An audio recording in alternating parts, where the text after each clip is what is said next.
Chancellor Herman, your words are very, very kind, and I greatly appreciate them. What an improbable couple we were. Bob Easter, the cowboy from Texas, Richard Herman, the mathematician from Manhattan. We must have been quite a sight going around the campus. I just want to say a bit about Richard. He came at a time when the university and our campus was losing a bit of its focus on excellence.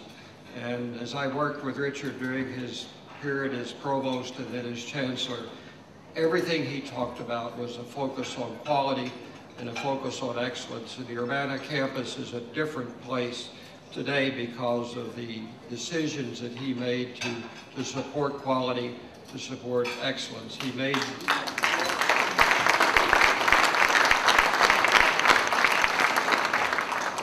made strategic investments and he took risks, and we are a better place because of it. He took a risk when he made me dean of the college, but it wasn't a big risk because he made me serve a year and a half apprenticeship as the interim before he got around to making the appointment. But Phil Goldstick and Beverly, this is your night, and you deserve every minute of it and more. Congratulations for all of you.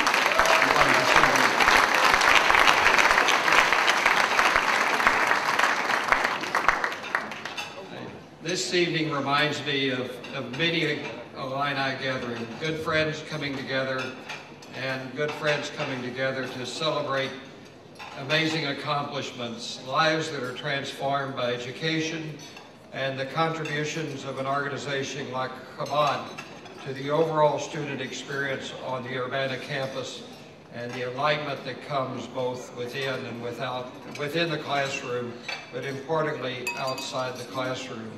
I say often that we do our part in providing the classroom experience, but it's in a very real sense those activities outside of the classroom that enrich students' lives and importantly give them learning experience, particularly experiences about leadership that become critical to their success in the future.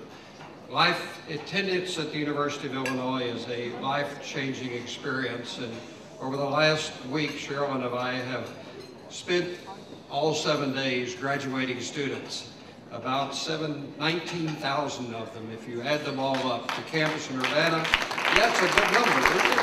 19,000 students. We were on campus in Chicago for the medical program when the College of Medicine graduated about 250 new physicians. We were in Springfield for about 750 graduates from that campus, and about 7,000 on the campus in Urbana in one day on Sunday last. It's a great institution, and I'm here to tell you that the University of Illinois is stable. The University of Illinois is going to be with us for a very long time, and it will continue, yes, Richard, to live up to the land-grant mission, and it will continue to provide the quality of education, the quality of scholarship that truly make it a world-class institution. Yes. Thank you. How fortunate we are to have Rabbi Techtel with us and Goldie on our campus. I found that they have tremendous love for the institution. Not long ago, 2 years or so ago, I moved into the Chancellor's office and I had this request for an appointment from this David Techtel. I didn't know him at the time. So Richard, I walked down the hall and spoke with Bill Adams, who had been Richard's associate chancellor, and said, tell me about this. And Bill's response was, Bob, you better meet with him. And so he came in and we formed a fast friendship. And I have to tell you that you don't know this, but in the evenings when I go home, I drive up 4th Street past the Chabad. And yes, Phil, there are hundreds of students there. They're pouring out of the building. And I know that it's a great service, not only to Jewish students, but to all of our students on the campus. And just thank you for what you're doing.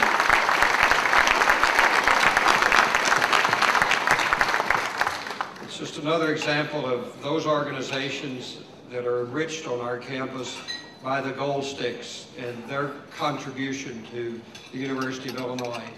I'm not sure when I first met Phil and Beverly. They've always been a team, so we met them together.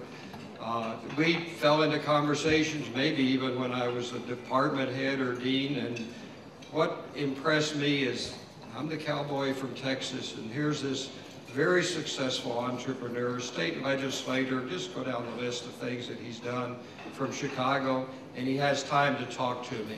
And he has time not only to talk to me, but to hear me talk about things that are of interest to me, things that concern me, and then offer sound advice.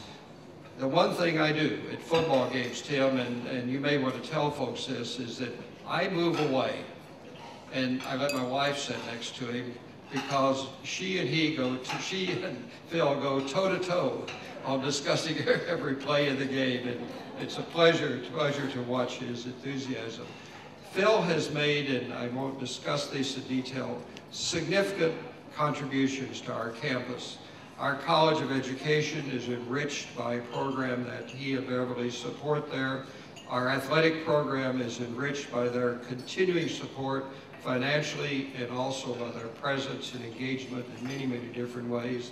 The University of Illinois Foundation benefits from his service on the board of directors of the foundation. They just do tremendous amount of support. And it's that kind of loyalty from our former students that is the legacy that we strive every day to continue to maintain for the University of Illinois. I think it's important also that I say just a word or two about the university itself. The Morrill Act, though some of you may recognize the Morrill Act, was passed in the height of the American Civil War, 1862. And it was at a time when people were advocating for public education. Education that would not just be for the elite that could afford it, but also be for the sons and daughters, as it was said, of the industrial class. And at that point in our history, the U.S. government didn't have great wealth, it doesn't today either, so what's different? But it did have an abundance of land. So it made, Congress passed the Morrill Act. It made if you will, a grant of land to each state. So it became the land grant. And those parcels of land were to be sold and the funds then used to build a university. So that's how the University of Illinois came into being in 1867. There was one state that received some totally worthless land, and that was the state of Texas, my home state. It was out west. They couldn't sell it. It was desert. Today we know it as the Permian Basin. Texas University and Texas A&M still benefit from those oil wells on that worthless piece of ground. I just wish the University of Illinois had an oil patch somewhere like that. But as I say these things and we look at the great accomplishments of public education, I'm also very conscious that higher education, especially public higher education in the United States, is literally at a crossroads. I spent today in Springfield meeting with the four legislative leaders. I had a chance to spend some time with the governor talking about funding for higher education. We spent some time talking about pension reform, medical, that it's a complex number of issues. But the bottom line message is that the way that we have sustained public education in the past is probably not going to be what takes us forward into the future. Sure, the legislature, the citizens are going to continue to provide support, and sure, there will be parents who continue to pay tuition, but we are going to be challenged. But the problems are real. As we look at the planet, we realize our water supply is shortening, our food supply is perhaps not as much as we'll need in 20 or 30 years.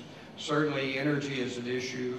You can debate climate change, but there are significant indications that something is going on and something has to be done about it. And it's through education that these kinds of problems will be addressed and will be solved. And it's through the education of leaders, the kinds of leaders that have come from the University of Illinois throughout our history, that not only will solutions be created, but they will be implemented because strong leaders will be sure that they do. Just this couple weeks ago, our campus in Urbana hosted a World University Summit. It was for presidents of universities from all around. It was held here in Chicago at the Gleacher Center, and we had about 30 countries represented, about 100 university presidents, and from just about all of the major countries and universities.